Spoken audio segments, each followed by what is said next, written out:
நான் கடந்து வந்த பாதையில் கலைஞர் டயலாக் சொன்ன மாதிரி, பாட்டளிக்கும் குயில்கள் இல்லை என் பாதையில், படமெடுக்கும் பாம்புகள் நெளிந்திருக்கின்றன.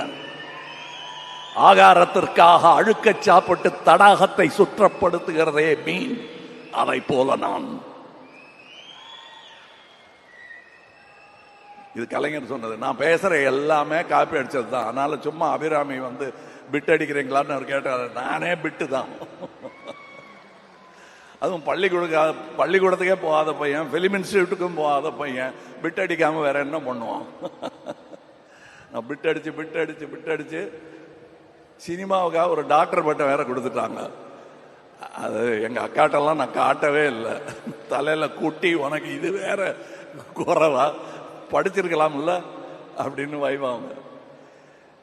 என்னை வியப்பில் ஆழ்த்தி கொண்டிருக்கும் தமிழ் சினிமாவுக்கு, என்னை குழந்தை பருவத்திலிருந்து தூக்கி கொஞ்சிக் கொண்டிருக்கும் தமிழ் சினிமாவுக்கு நன்றி.